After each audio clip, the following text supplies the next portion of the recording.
ہزار داستان ایپیسوڈ 18۔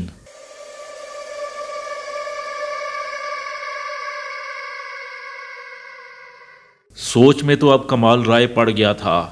رامش خیال اسے پسند آ گیا تھا، اس رشتے کو آنکھ بند کر کے منظور کرنے کے موڈ میں تھا، لیکن وہاں تو بات ہی کچھ سے کچھ ہو گئی تھی۔ رامش خیال اس شخص کا پوتا تھا جس نے اس کی ماروی کو زندگی سے محروم کیا تھا۔ ایسے قاتل گھرانے میں وہ اپنی بیٹی کیسے بیاہ دے؟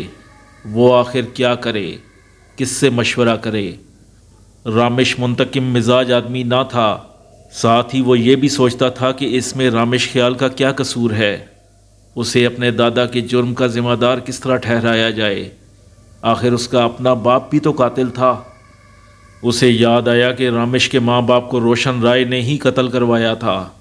ایک طرف یہ خدشہ بھی تھا کہ جب رامش خیال کو یہ معلوم ہوگا کہ اس کے ماں باپ کو کمال رائے کے باپ نے قتل کروایا تھا تو اس کا رد عمل کیا ہوگا؟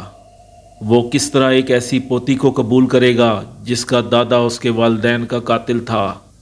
اب معاملہ یک طرفہ نہیں، دو طرفہ تھا۔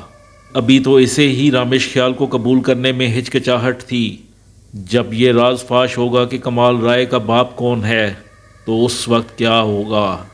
اس کی سمجھ میں نہیں آ رہا تھا کہ اس معاملے کو کس طرح سلجھائے۔ ایسے لڑکے کو وہ کسی طرح ہاتھ سے نکلنے نہیں دینا چاہتا تھا۔ اس موضوع پر سوچتے ہوئے کمال رائے کو کئی دن ہو گئے تھے، وہ ابھی کسی فیصلے پر نہیں پہنچ پایا تھا۔ ادھر مہرو کے فون پر فون آتے چلے جا رہے تھے۔ آرزو ادھر سے ریسیور اٹھاتی تو ادھر سے ایک ہی سوال کیا جاتا، ارے کیا ہوا؟ کچھ نہیں، آرزو ایک ہی جواب دیتی، تمہارے بابا آخر کیا چاہ رہے ہیں؟ پھر سوال ہوتا، میں کیا جانوں، ابھی تو انہوں نے مجھے یہ بھی نہیں بتایا کہ میرا کوئی رشتہ زیر غور ہے۔ جواب ملتا، تیرا کیا خیال ہے، وہ اس رشتے پر تجھ سے بات کریں گے؟ پوچھا جاتا، ہاں تو نے میرے بابا کو کیا سمجھا ہے؟ وہ زمیندار ضرور ہیں اور ساتھ میں باپ بھی ہیں، لیکن وہ نہ تو روایتی زمیندار ہیں اور نہ ہی انا پرست باپ۔ میرے بابا میری شادی مجھ سے پوچھے بغیر نہیں کریں گے۔ اس کے علاوہ اگر میں اس رشتے سے انکار کر دوں تو وہ ہرگز اصرار نہیں کریں گے، ایسے ہیں میرے بابا۔ جواب دیا جاتا، بابا تو تیرے زبردست ہیں، لیکن ابھی تک انہوں نے تجھ سے بات کیوں نہیں کی؟ پھر سوال اٹھتا، میں خود حیران ہوں، میرا خیال ہے کہیں کوئی گڑبڑ ضرور ہے۔ کیسی گڑبڑ؟ مہرو پوچھتی۔ اب یہ تو مجھے نہیں معلوم، لیکن ان کی خاموشی یہی بتا رہی ہے۔ اللہ رحم کرے، مہرو کہتی، دیکھ جیسے ہی کوئی بات ہو مجھے بتانا۔ اچھا ٹھیک ہے، لیکن کوئی بات سامنے نہیں آ رہی تھی اور مہرو کے صبح شام فون چلے آ رہے تھے۔ ارے کچھ ہوا؟ ارے کوئی خبر ہے؟ اب وہ اسے کیا خبر سناتی؟ اس کے پاس کوئی خبر ہوتی تو وہ کچھ کہتی۔ ادھر مہرو آرزو کو فون کر رہی تھی تو ادھر راجہ وقار نے ماموں رشید کا قافیہ تنگ کیا ہوا تھا۔ وہ کئی روز سے فون کر رہا تھا۔ فون پر الیکس لیک کے بعد اس کا پہلا سوال یہی ہوتا تھا، ہاں بھائی رامش سے بات ہوئی؟ ماموں رشید کوئی فیصلہ نہیں کر پا رہے تھے کہ وہ راجہ وقار کو کن الفاظ میں کیا کہیں۔ وہ روز ہی کوئی بہانہ تلاش کر کے اپنی جان بچا جاتے تھے، لیکن آخر وہ کب تک بہانے بناتے؟ ایک دن تو انہیں جواب دینا ہی تھا۔ جب راجہ وقار نے محسوس کیا کہ فون پر صاف جواب نہیں مل رہا تو وہ ایک دن خود ہی کراچی آ گیا۔ ماموں رشید اور رامش خیال دونوں ہی راجہ وقار کے سامنے سر جھکائے بیٹھے تھے اور راجہ وقار باری باری دونوں کو گھور رہا تھا۔ وہ ان دونوں کی خاموشی سے یہ تو سمجھ گیا تھا کہ معاملہ کچھ گڑبڑ ہے، لیکن اسے یہ اندازہ نہ تھا کہ معاملہ فیصلہ کن حدود میں داخل ہو چکا ہے۔ وہ سمجھ رہا تھا کہ رامش خیال اپنا بزنس جمانے کی خاطر سال 2 سال کی مہلت مانگے گا۔ وہ سوچ کر آیا تھا کہ ہرگز اسے مہلت نہیں دے گا۔ ہاں بھائی بولو، راجہ وقار نے اپنی مونچھوں کو تاؤ دیتے ہوئے اس مرتبہ اپنی نظریں رامش خیال پر گاڑ دیں۔ تب رامش خیال نے اپنی جھکی ہوئی گردن اٹھائی ایک نظر اپنے ماموں کو دیکھا۔ ماموں نے اسے آنکھوں ہی آنکھوں میں اشارہ کیا، جو کہنا ہے کہہ دو، دیکھا جائے گا۔ تایا ابو بات یہ ہے کہ اس نے بات شروع کی لیکن زبان لڑکھڑا گئی، وہ رک گیا۔ دیکھ بھئی رامش، تجھے اگر مہلت چاہیے تو میری بات کان کھول کر سن لے۔ اب میں کوئی مہلت دینے کے لیے تیار نہیں ہوں۔ میں اگلے مہینے ہر قیمت پر شکیلہ کی شادی کر دینا چاہتا ہوں۔ راجہ وقار نے کسی قدر غصیلے انداز میں کہا۔ تایا ابو بات یہ ہے کہ میں معذرت چاہتا ہوں۔ دیکھ بھئی رامش، میں مڈل فیل بندہ ہوں، یہ معذرت اپنی سمجھ سے باہر ہے۔ جو بات کہنی ہے وہ کھل کر کہو۔ راجہ وقار پھیل کر بیٹھتے ہوئے بولا، میں شکیلہ سے شادی نہیں کر سکوں گا۔ رامش خیال نے ڈرتے ڈرتے کہا۔ کیا کہا؟ راجہ وقار ایک دم سیدھا ہو کر بیٹھ گیا۔ اس کی سمجھ میں یہ بات نہ آئی کہ رامش خیال اس طرح کی بات بھی اپنے منہ سے نکال سکتا ہے، لہٰذا اس نے تصدیق چاہتے ہوئے اس کی بات دہرائی۔ تو شکیلہ سے شادی نہیں کرنا چاہتا، یہی کہا ہے نا تو نے؟ میں معذرت چاہتا ہوں۔ معذرت کو چھوڑ، پہلے بتا، یہی کہا ہے نا تو نے کہ تو شکیلہ سے شادی نہیں کرنا چاہتا؟ ہاں جی، وہ دیکھیں تایا ابو، وہ معذرت خانہ لہجے میں بولا۔ اوئے پھاڑ میں گیا تایا ابو، راجہ وقار ایک دم غصے سے پنکارا۔ تو نے یہ بات کیا سوچ کر کہی ہے؟ کیا تو اس فضول بات کا انجام نہیں جانتا؟ رشید تو نے اسے نہیں بتایا؟ بھائی جی بات یہ ہے، اوئے اب تو بھی معذرت کرے گا؟ یہ شہر والے ایک تو معذرت بہت کرتے ہیں، اب تو میری بات سن اور یہ بات دونوں کان کھول کر سن لو۔ اگر تو نے میری بیٹی کو چھوڑا تو پھر یاد رکھ تجھے زندگی بھر کنوارا رہنا پڑے گا۔ اگر تو یہ سوچ رہا ہے کہ میری بیٹی کو ٹھکرا کر کہیں اور شادی کر لے گا تو ایسا نہیں ہو سکے گا۔ یہ کہہ کر راجہ وقار اٹھ گیا، پھر جاتے جاتے ماموں رشید سے بولا، یہ بات اسے اچھی طرح سمجھا دینا اور تم خود بھی سمجھ لینا، میں چلتا ہوں۔ ماموں رشید نے اسے لاکھ روکنا چاہا لیکن وہ کسی قیمت پر نہیں رکا۔ راجہ وقار کے جانے کے بعد یوں محسوس ہوا جیسے اس گھر میں موت ہو گئی ہو۔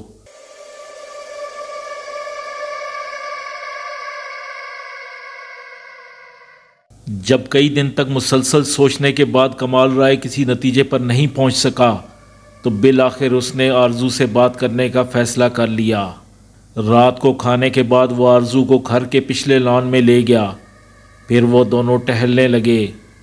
آرزو سمجھ گئی کہ بابا کچھ بات کرنے کی تیاری میں ہیں، لہٰذا اس نے کوئی سوال نہ کیا، وہ خاموشی سے اس کے ساتھ ٹہلنے لگی۔ بیٹا تمہیں یہ تو معلوم ہی ہے کہ 2-3 روز پہلے رامش اور اس کے ماموں مجھ سے ملنے آئے تھے۔ کمال رائے ٹہلتے ٹہلتے اچانک بولا۔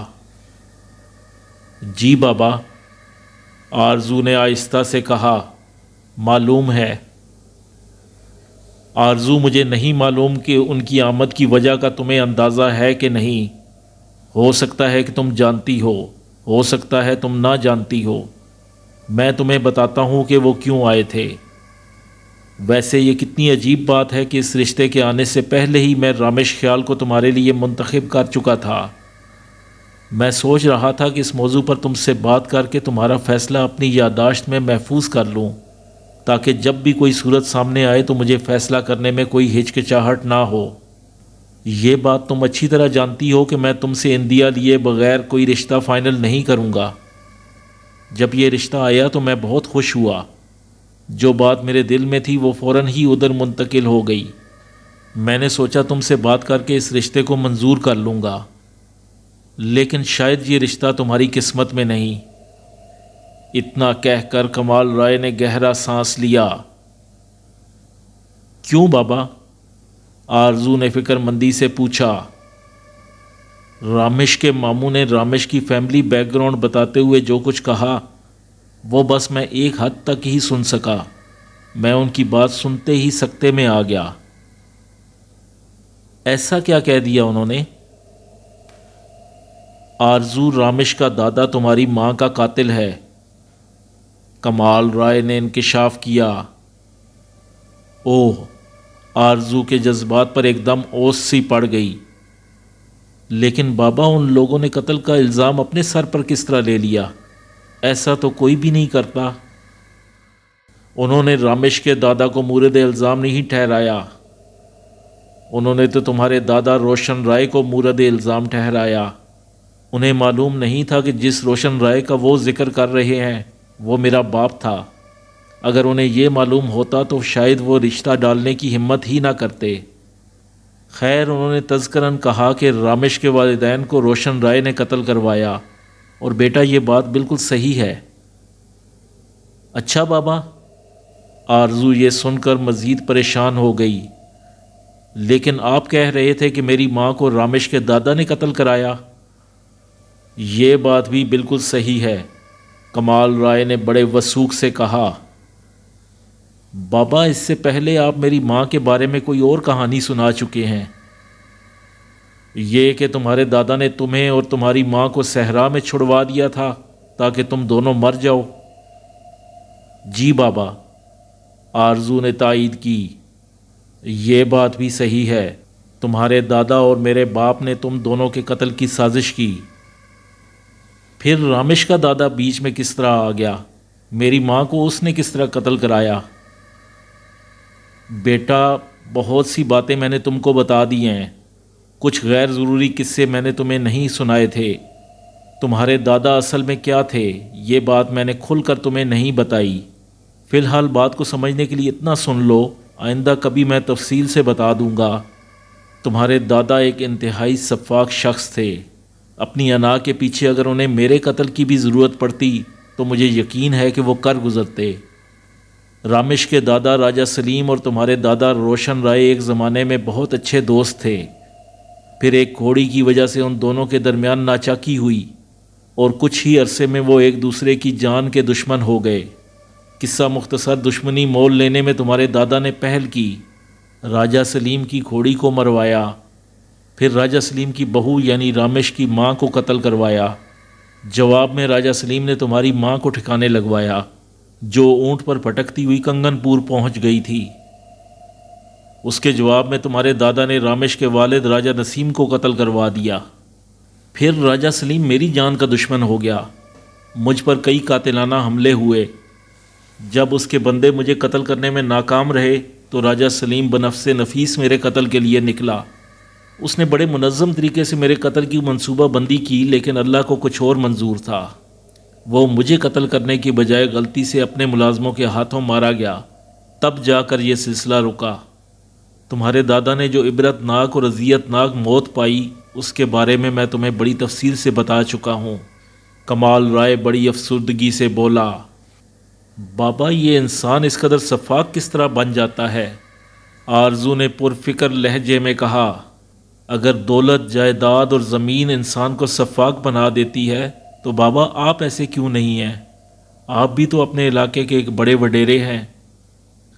آرزو، دولت بڑا خطرناک نشہ ہے، اس نشے میں انسان بدمست ہو کر غرور اور تکبر میں مبتلا ہو جاتا ہے۔ وہ خود کو دنیا کا طاقتور ترین آدمی سمجھنے لگتا ہے۔ جب کسی کو طاقت کا نشہ ہو جائے تو پھر وہ نشہ کبھی نہیں اترتا، بس موت ہی اس نشے کو اتارتی ہے۔ کمال رائے نے اسے سمجھایا۔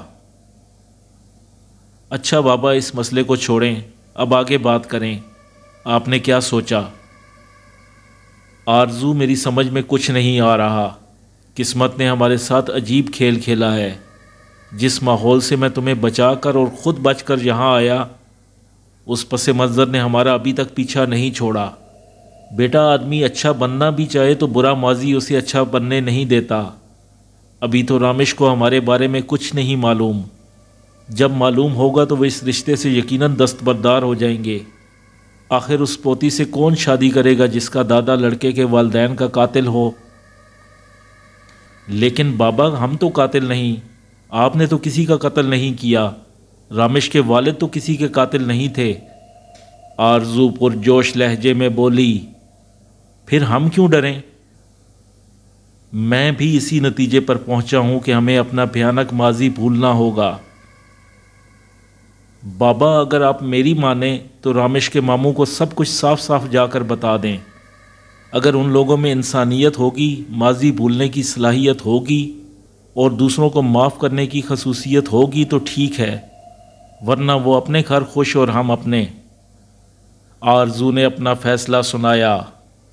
کمال رائے اسے بڑی خوشگوار حیرت سے دیکھنے لگا۔ جو فیصلہ وہ 3 دن میں نہیں کر پایا تھا، وہ فیصلہ آرزو نے چند لمحوں میں کر دیا تھا۔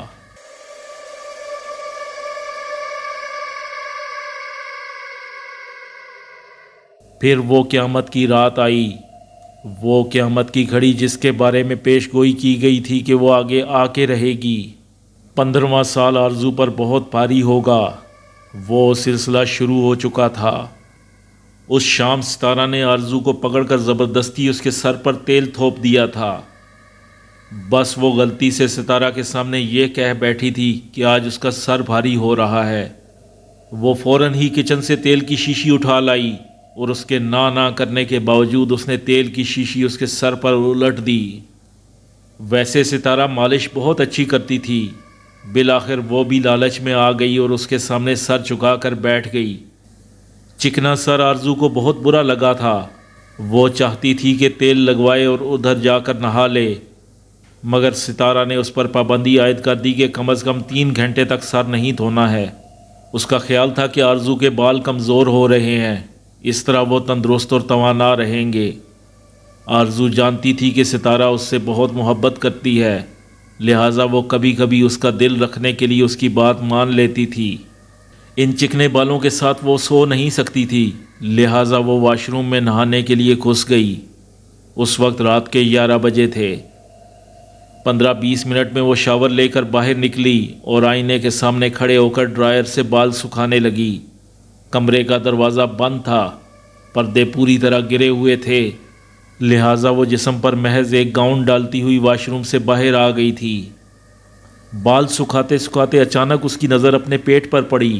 وہ تھوڑا سا پریشان ہوئی اور ڈرائر بند کر کے ایک طرف رکھا اور آئینے کے نزدیک ہوئی۔ پیٹ پر جو ننھے گڑے تھے وہ دانے بننے کے بعد سرخ ہوئے اور پھر سیاہ پڑ گئے تھے، لیکن اس وقت وہ ننھے زخم ہرے دکھائی دے رہے تھے۔ وہ سرخ دانے نیلے ہونے کے ساتھ اندر دب گئے تھے اور اب ننھے گڑوں میں کچھ پانی سا بھرا نظر آ رہا تھا۔ اس نے تولیہ لے کر اس زخم پر دھیرے سے رکھ کر اٹھا لیا۔ وہ گڑھے چند لمحوں کے لیے خشک ہو گئے، لیکن صرف چند لمحوں کے لیے۔ اس کے بعد پھر ان میں پانی سا بھر گیا۔ وہ ایک دم پریشان ہو گئی، یہ معاملہ کیا ہے؟ ابھی وہ ان زخموں کے ہرے ہونے کی وجہ سمجھ نہ پائی تھی کہ اچانک ہی صورتحال سنگین ہو گئی۔ ڈریسنگ ٹیبل کے آئینے میں اس کے بیڈ کا ایک کونا نظر آتا تھا۔ اس کی نظر جو ہی بیڈ پر پڑی، وہ ایک دم چونک اٹھی۔ اسی وقت ایک عجیب سی خوشبو کا چونکا اس کے نتنوں سے ٹکرایا۔ اس نے فوراً اپنے گاؤن کو سمیٹ کر اس کی ڈوریاں کس لی اور پھر بیڈ کی طرف پلٹی۔ اس کے بیڈ کے کونے پر ایک سانپ کنڈلی مارے بیٹھا تھا۔ اس کا پھن پھیلا ہوا تھا اور 2 حصوں میں بٹی زبان بڑی تیزی سے اندر باہر ہو رہی تھی۔ اس کی تیز چمکتی آنکھیں آرزو پر جمی ہوئی تھیں۔ آرزو نے 2 قدم آگے بڑھائے، پھر رک گئی۔ وہ اس سانپ کو پہچان گئی۔ وہ اسے اس سے پہلے بھی دیکھ چکی تھی۔ اس رات جب اس کی آنکھ کھلی تھی تو یہی سانپ اس کے سامنے پھن پھیلائے ہوئے تھا۔ نائٹ بلب کی نیلگوں روشنی میں اس کے خد و خال اچھی طرح روشن تو نہ تھے جس طرح وہ اب دیکھ رہی تھی، لیکن اتنا اندھیرا بھی نہ تھا کہ اسے کچھ دکھائی نہ دیتا۔ اس کے سر پر ایک چمکیلا پتھر رکھا تھا جس سے شعاعیں پھوٹ رہی تھیں۔ یہ بات اس نے واضح طور پر نوٹ کی تھی۔ اس وقت اس کے سامنے جو سانپ تھا، اس کے سر پر بھی ایک چمکیلا پتھر موجود تھا جو کسی ہیرے کی طرح چمک رہا تھا۔ اس سانپ کی رنگت سنہری تھی۔ اس کے جسم کے اوپری حصے پر چھوٹے چھوٹے گول نشان تھے۔ یہ نشان رنگین اور چمکیلے تھے، جیسے اس کے سنہرے جسم پر مختلف رنگ کے پتھر جڑے ہوں۔ ایسے ہی نشان اس کے پھن کے اوپر بھی تھے۔ کمرے کی روشنی میں وہ سنہرا سانپ جگمگا رہا تھا۔ ایسا خوبصورت سانپ آرزو نے کبھی نہیں دیکھا تھا۔ وہ بے اختیار اپنے بچپن میں پہنچ گئی۔ مجسمے والا بڑا کمرہ اس کی نگاہوں میں گھوم گیا۔ سرخ اینٹوں کا فرش جہاں وہ سانپوں سے کھیلتی تھی، پھر اسے اپنی آیا یاد آئی۔ کبھی کبھی وہ خوفزدہ ہو کر ایک دم پکارتی تھی، رنتارو۔ یہ کسی سانپ کا نام تھا جس سے اس کی حفاظت کی جا رہی تھی۔ آج اس سانپ کو دیکھ کر بے اختیار اس کے ہونٹوں پر اس کا نام آ گیا۔ وہ بے اختیار پکار اٹھی، رنتارو۔ اپنا نام سنتے ہی وہ سانپ ایک دم جھوم اٹھا۔ اس نے دائیں بائیں اپنے پھن کو لہرایا جیسے وہ کہتا ہو، ہاں میں رنتارو ہوں، تمہارا رنتارو۔ او، یہ تو مجھ تک آ پہنچا۔ اس نے مجھے تلاش کر لیا۔ مجھے اسی کے لیے منتخب کیا گیا۔ یہ انتخاب اس کے باپ پر مان نے کیا تھا۔ ایک خاص وقت تک کے لیے اس سے مجھے دور رکھا جا رہا تھا۔ اب شاید وہ وقت آ گیا تھا، وہ مدت پوری ہو گئی تھی، وہ اب آزاد تھا۔ آرزو ابھی سوچ ہی رہی تھی کہ وہ کیا کرے، اتنے میں وہ بڑی تیزی سے بیڈ سے پھسلا اور بڑی تیزی سے اس کی ٹانگ سے لپٹ کر گھومتا ہوا اوپر چڑھنے لگا۔ آرزو اپنے قدموں پر کھڑی نہ رہ سکی، وہ لڑکھڑا کر اپنے بیڈ پر گری۔ اس کے حواس ایک دم مخل ہونے لگے تھے۔ اس کی آنکھیں کھلی تھیں لیکن ہاتھ پاؤں چلانے کی سکت اس میں نہ رہی تھی۔ وہ محسوس کر رہی تھی جیسے کوئی چیز اس کے بدن پر پھسل رہی ہے۔ اس کے دماغ میں دھواں سا بھرتا جا رہا تھا۔ اس کی آنکھوں کے آگے تارے سے جگمگانے لگے تھے۔ اس پر خمار کی سی کیفیت طاری ہوتی جا رہی تھی۔ وہ نیند میں ڈوبتی جا رہی تھی۔ بالآخر اس کی آنکھیں بند ہو گئیں اور وہ اپنے آپ سے بے خبر ہو گئی۔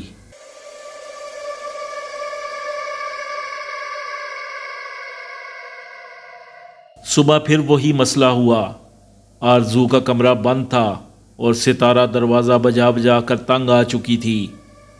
وقفے وقفے سے وہ فون بھی کر رہی تھی لیکن آرزو پر کوئی اثر نہیں ہو رہا تھا۔ پھر کوئی 12 بجے کے قریب اس نے ریسیور اٹھایا اور بھررائی ہوئی آواز میں بمشکل بولی، ہیلو بی بی، دروازہ کھولیں۔ ستارہ نے جلدی سے کہا۔ وہ بہت بے چین تھی۔ کہاں کا دروازہ کھولوں؟ آرزو کی نشے میں ڈوبی ہوئی آواز آئی۔ ارے بی بی، اپنے کمرے کا، اور کہاں کا؟ ستارہ نے زور دے کر کہا۔ اچھا۔ یہ کہہ کر آرزو نے ریسیور رکھا اور بمشکل تمام ہمت جمع کر کے دروازہ کھولا اور پھر تھم سے بستر پر آ گری۔ جب ستارہ کمرے میں داخل ہوئی تو آرزو بیڈ پر بے سدھ پڑی تھی۔ اس نے جلدی سے اسے ہلایا اور گھبرا کر بولی، ہائے بی بی، کیا ہوا؟ کیا آپ کی طبیعت خراب ہو رہی ہے؟ ہاں۔ آرزو نے بمشکل اپنی آنکھیں کھولی اور پھر فوراً بند کر لیں۔ متلی کی سی کیفیت ہو رہی ہے۔ پانی میں لیموں ڈال کر لاؤں؟ ہاں جلدی۔ وہ آنکھیں بند کیے کیے بولی۔ ستارہ نے ایک لمحہ بھی ضائع نہ کیا۔ وہ بھاگم بھاگ کچن میں پہنچی۔ اس نے ایک گلاس پانی میں 2 لیموں نچوڑے اور بڑی پھرتی سے آرزو کے بیڈ روم میں داخل ہوئی۔ وہ اسی طرح بے سدھ آنکھیں بند کیے پڑی تھی۔ ستارہ نے اس کے سر کے نیچے 2 تکیے رکھے، پھر اس کا سر اپنے ہاتھ سے مزید اونچا کر کے پانی پلایا۔ وہ گٹ گٹ کر کے سارا پانی پی گئی جیسے جنم جنم کی پیاسی ہو۔ بی بی، اماں کوارٹر میں ہے، کیا اسے بلا کر لاؤں؟ ستارہ تشویش سے بولی۔ نہیں ستارہ، تو میرے پاس بیٹھ، میں ابھی ٹھیک ہو جاؤں گی۔ پھر وہ واقعی حیرت انگیز طور پر ٹھیک ہو گئی۔ لیموں کے پانی نے اس کے ہوش و حواس بحال کر دیے۔ اس نے مسکرا کر ستارہ کی طرف دیکھا۔ تو پریشان مت ہو، اب میں ٹھیک ہوں۔ آپ کا چہرہ پیلا زرد ہو رہا ہے بی بی، یہ آپ کو آخر کیا ہو جاتا ہے؟ پتہ نہیں ستارہ۔ یہ کہہ کر وہ اٹھ کر بیٹھ گئی۔ ستارہ نے اس کی کمر کے پیچھے تکیے لگا دیے تو اس نے ٹیک لگا لی۔ پھر اس نے اپنے کمرے کو کچھ اس طرح دیکھا جیسے کوئی چیز تلاش کر رہی ہو۔ کمرے میں ایک ہلکی ہلکی خوشبو اب بھی پھیلی ہوئی تھی، باقی سب جوں کا توں تھا۔ بی بی، کیا دیکھ رہی ہیں؟ آپ کو کچھ چاہیے؟ ستارہ نے اس کا ہاتھ پکڑ کر پوچھا۔ کچھ نہیں دیکھ رہی، مجھے کچھ نہیں چاہیے، بس تو میرے پاس بیٹھی رہ۔ آرزو نے اس کی طرف بڑی محبت سے دیکھا۔ میں بیٹھی ہوں بیوی، میں آپ کو چھوڑ کر کیوں جاؤں گی؟ کیا وقت ہو رہا ہے؟ اس نے گردن گھما کر سائڈ ٹیبل پر رکھی گھڑی دیکھنے کی کوشش کی۔ 12:15 ہوئے ہیں۔ آج تو آپ کالج بھی نہیں گئیں۔ ہاں۔ آرزو نے ایک گہرا سانس لیا۔ کیسے جاتی؟ آنکھ ہی نہیں کھلی۔ بابا ہیں گھر پر؟ نہیں، کہیں گئے ہوئے ہیں۔ چلو یہ بھی اچھا ہے، ورنہ میری حالت دیکھ کر وہ پریشان ہو جاتے۔ چلیں اب جلدی سے اٹھ کر منہ ہاتھ دھو لیں اور باہر آ جائیں۔ منہ ہاتھ نہیں دھوؤں گی، نہاؤں گی اور ناشتہ باہر نہیں کروں گی، یہیں اپنے کمرے میں کروں گی، آرزو نے کہا۔ ٹھیک ہے بی بی، جیسے آپ کی مرضی۔ یہ کہہ کر ستارہ اٹھ گئی۔ آپ نہا کر فریش ہوں، تب تک میں آپ کے ناشتے کا بندوبست کرتی ہوں۔ ستارہ کے جانے کے بعد وہ بیڈ سے اٹھی۔ اسے کمزوری سی محسوس ہوئی، یوں لگا جیسے جسم کا جوڑ جوڑ دکھ رہا ہو۔ وہ آہستہ آہستہ چلتی آئینے کے سامنے پہنچی۔ اس کے کھلے بال چہرے پر بکھرے ہوئے تھے۔ اس نے بال سمیٹ کر پیچھے کیے۔ گاؤن کی ڈوریاں کھلی ہوئی تھیں۔ اس کی نظر اپنے پیٹ پر پڑ گئی۔ اب وہاں 2 ننھے ننھے زخم اور موجود تھے۔ اس نے آگے بڑھ کر ان گڑھوں کو دیکھا۔ یہ نیلے رنگ کے تھے اور اندر سے سرخی مائل تھے۔ یہ ننھے نشان پہلے والے زخموں کے نزدیک ہی تھے۔ اب آرزو کو کوئی شبہ نہ رہا تھا۔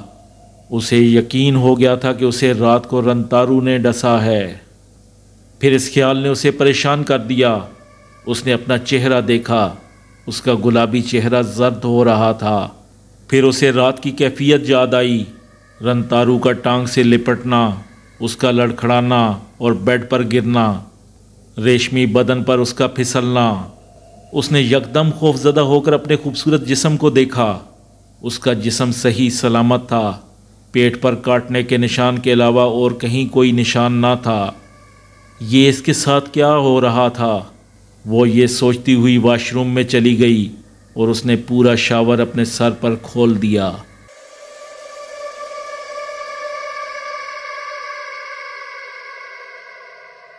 کھانا کھانے کے بعد کمال رائے اور آرزو لان میں ٹہل رہے تھے۔ رات کی رانی کی مسحور کن خوشبو چاروں طرف پھیلی ہوئی تھی۔ آرزو، آج میں رامش کی طرف گیا تھا۔ کمال رائے نے گفتگو کا آغاز کیا۔ میں نے تمہارے مشورے کے مطابق ساری صورتحال ان دونوں کے سامنے رکھ دی۔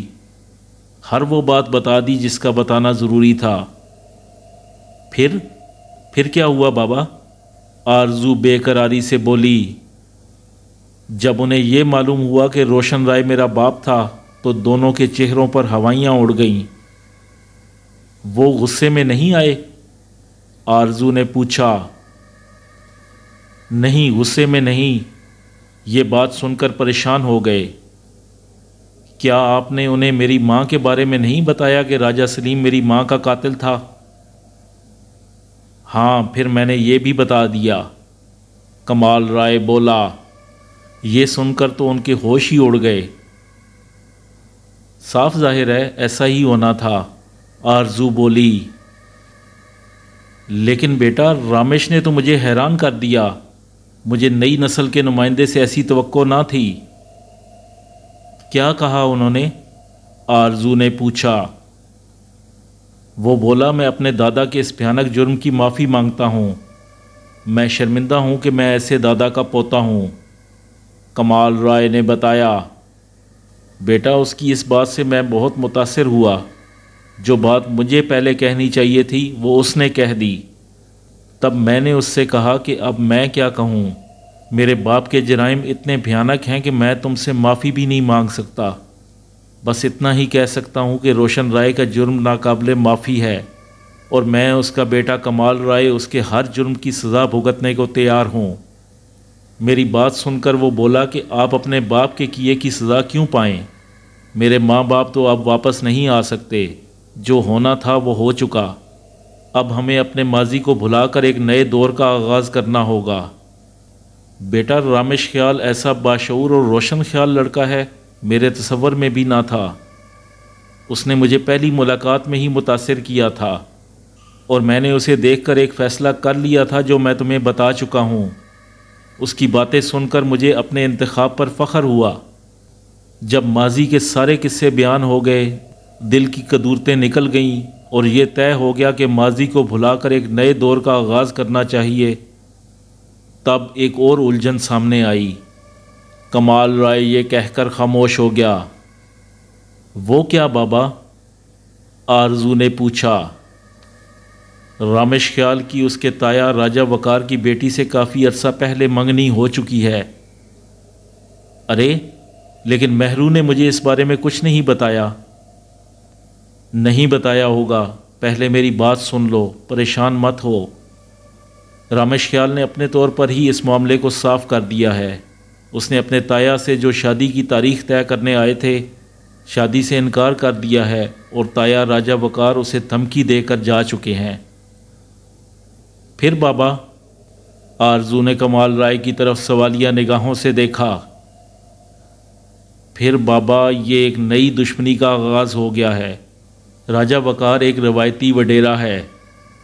مجھے اپنا باپ یاد آ گیا جس نے اپنے بیٹے کی پسند کی شادی کا کتنا بھیانک انتقام لیا تھا۔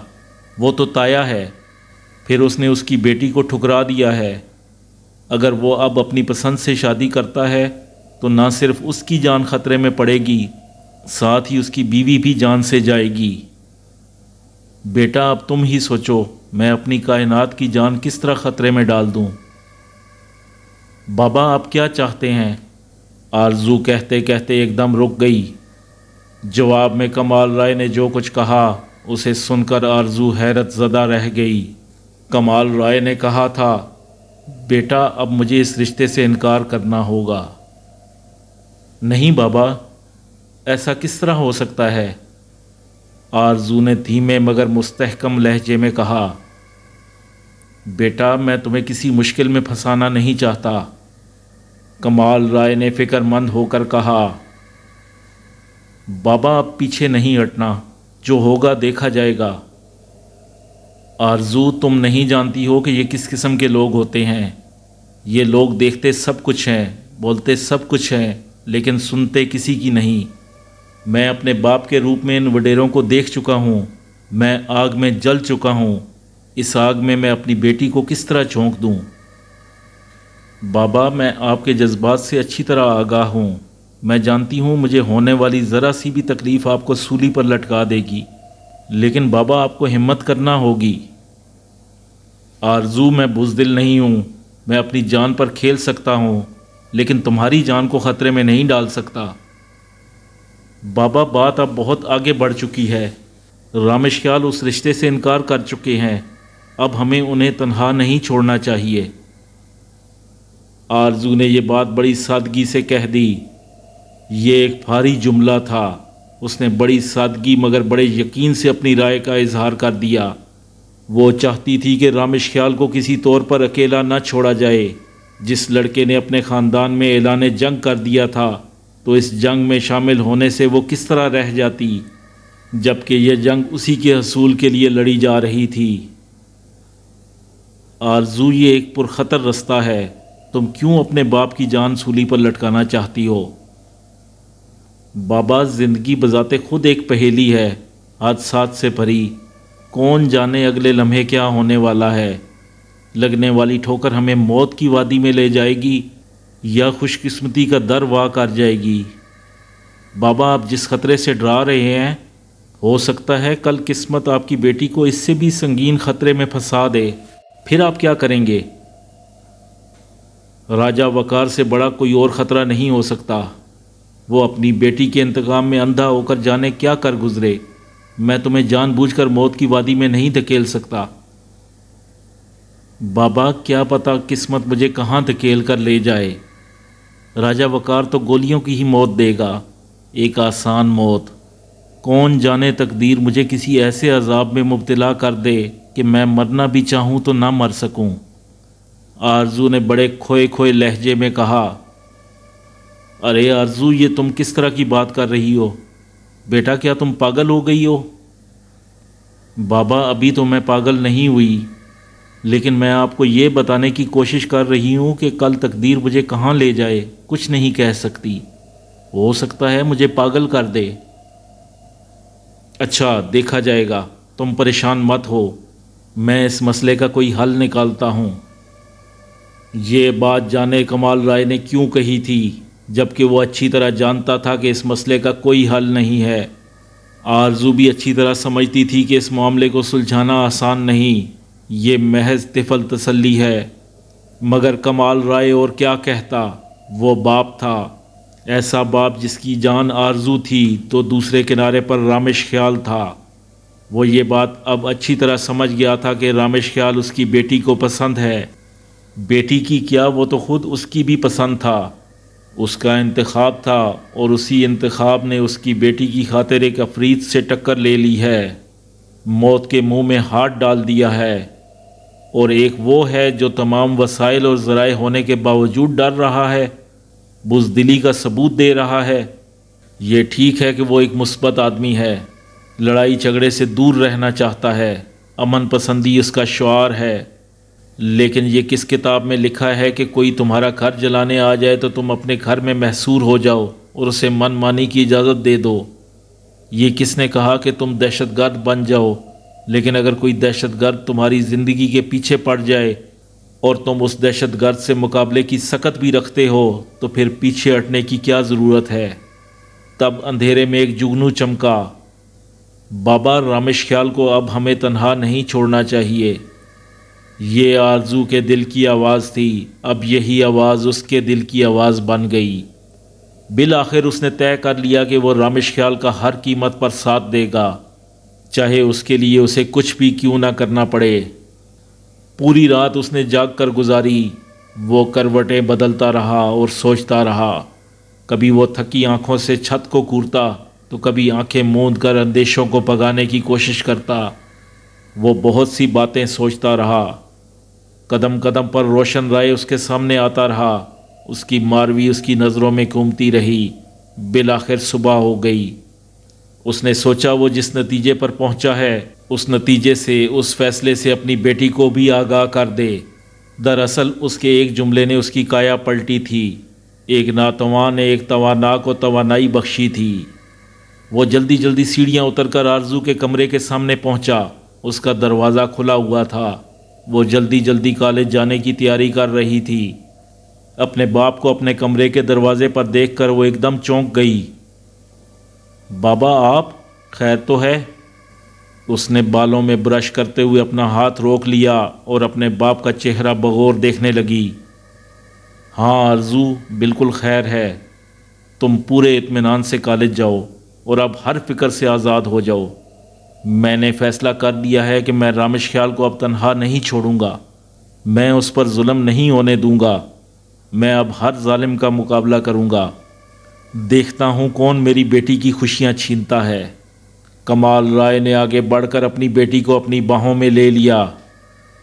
آرزو کی آنکھوں میں بے اختیار آنسو چھلک اٹھے، وہ کچھ نہ بولی، خاموشی سے اپنے باپ کی مضبوط باہوں میں چھپی کھڑی رہی۔ اسے یوں محسوس ہو رہا تھا جیسے وہ کسی اونچے پہاڑ کی اوٹ میں کھڑی ہو، اب اسے کسی طوفان کی فکر نہ رہی تھی۔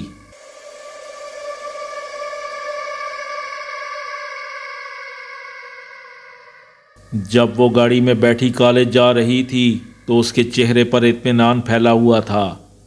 اسے یقین تو تھا، لیکن آج یہ یقین اور گہرا ہو گیا تھا کہ اس کا باپ اس کی خوشی کی خاطر اپنی جان بھی قربان کر سکتا ہے۔ اس کی چاہت ناقابل یقین حد تک سچی تھی، وہ اپنے باپ پر جتنا فخر کرتی کم تھا۔ وہ آج بہت خوش تھی۔ کالج میں جب مہرو پر اس کی نظر پڑی تو وہ بے اختیار اس کی طرف لپکی اور اسے جاتے ہی گلے لگا لیا۔ میری مہرو، وہ خوشی سے چہکی۔ بھائی کیا ہو گیا؟ آج صبح ہی صبح کوئی خواب دیکھ لیا کیا؟ ارے نہیں مہرو، میں خوابوں کے سارے خوش ہونے والی لڑکی نہیں ہوں، میں ایک حقیقت پسند لڑکی ہوں اور ٹھوس حقیقت ہی مجھے خوش کر سکتی ہے۔ ویسے میں ایک بڑی خوش قسمت لڑکی ہوں، میں اپنے بخت پر جتنا ناز کروں کم ہے۔ وہ فخر سے بولی۔ او بھائی، کچھ منہ سے پھوٹے گی یا پہیلیاں ہی بجھوائی جائے گی؟ ویسے مجھے تجھ سے بڑی شکایت ہے۔ اچانک آرزو کا خوشگوار موڈ تبدیل ہوا۔ اچھا؟ مہرو نے آنکھیں چمکائیں۔ اب میں نے کیا کر دیا؟ جب تیرے بھائی کی منگنی تیرے تایا زاد سے ہو چکی تھی تو تو نے مجھ سے یہ بات کیوں چھپائی؟ ہاں آرزو، اس معاملے میں میں تیری قصوروار ہوں اور سزا کی مستحق، مہرو نے سنجیدگی سے کہا۔ اصل میں گڑبڑا گئی، کچھ طے نہ کر پائی کہ کیا کروں۔ یہ سارا معاملہ کچھ اتنی تیزی سے اٹھا کہ سمجھ میں نہ آیا کہ کیا کہوں کیا نہ کہوں۔ ویسے بھائی رامیش شروع ہی سے اس رشتے سے خوش نہ تھے۔ تمہیں دیکھنے کے بعد جیسے انہیں سہارا مل گیا، وہ فوراً ایک نتیجے پر پہنچ گئے۔ اس نے طے کر لیا کہ تم سے شادی ہو یا نہ ہو، مگر اب وہ تایا کی بیٹی شکیلہ سے ہرگز شادی نہیں کریں گے۔ اس فیصلے کے بعد ان کی منگنی نہ ہونے کے برابر ہو گئی۔ ویسے یہ بات میں نے تجھ سے چھپائی ہرگز نہیں تھی، سوچ رہی تھی کہ کوئی مناسب وقت دیکھ کر تمہیں بتا دوں گی۔ وہ مناسب وقت تجھے آج تک نہیں ملا؟ آرزو نے شکایت کی۔ آج پکا ارادہ تھا، مہرو ہنس کر بولی۔ تو آتے ہی برس پڑی۔ خبردار، جو آئندہ مجھ سے کوئی بات چھپائی تو کان کھینچوں گی۔ آرزو نے بڑی بے تکلفی سے اس کا کان پکڑ لیا۔ اچھا میرا کان تو چھوڑ، اب نہیں چھپاؤں گی۔ ویسے اب چھپانے کو رہ کیا گیا ہے؟ مہرو نے اپنے کان سے اس کا ہاتھ ہٹاتے ہوئے کہا۔ آج تو کس لیے اتنی خوش نظر آ رہی ہے، یہ تو بتا۔ آج میرے باپ نے میرے باپ ہونے کا ثبوت دے دیا۔ اچھا وہ کیسے؟ آج مجھے ان کے سینے سے لگ کر کس قدر سکون ملا، کس قدر تحفظ کا احساس ہوا، تجھے کیا بتاؤں۔ میرے باپ نے کہہ دیا ہے کہ وہ ہر قیمت پر اور ہر صورت میں رامیش کا ساتھ دیں گے، انہیں تنہا نہیں چھوڑیں گے۔ اللہ تیرا شکر، یہ سن کر تو مجھے بھی بہت خوشی ہوئی۔ اب بتا میرے بابا کیسے ہیں؟ تیرے بابا بہت گریٹ ہیں، پر میرا بھائی بھی کسی سے کم نہیں، وہ شرارت آمیز لہجے میں بولی۔ اچھا چل، تو کہتی ہے تو مان لیتی ہوں، آرزو نے ہنستے ہوئے کہا۔ رامیش خیال واقعی کسی سے کم نہ تھا۔ اس نے اپنے تایا کی بیٹی سے شادی سے انکار کر کے بڑی جرأت کا مظاہرہ کیا تھا۔ راجہ وقار نے اسے سدا کنوارا رہنے کی ہدایت کی تھی، ورنہ دوسری صورت میں اسے اپنی موت کو گلے لگانا ہوگا۔ اس نے اپنے تایا کے چیلنج سے بڑی پامردی سے نمٹنے کا فیصلہ کر لیا تھا۔ شام کو جب مہرو نے آرزو سے ہونے والی گفتگو کا حوالہ دیا اور بتایا کہ کمال رائے صاحب نے تمہیں تنہا نہ چھوڑنے کا فیصلہ کیا ہے، تو ان کی طاقت دگنی ہو گئی اور اس کی طاقت سہ گنی۔ کمال رائے اکیلے تو نہ تھے، ان کے ساتھ ان کی بیٹی بھی تھی۔ دو وہ ہوئے اور اس طرف اس کے ماموں تھے۔ اس طرح اسے 3 سہارے مل چکے تھے۔ اب وہ ہمالیہ پہاڑ سے ٹکرانے کے لیے بھی تیار تھا۔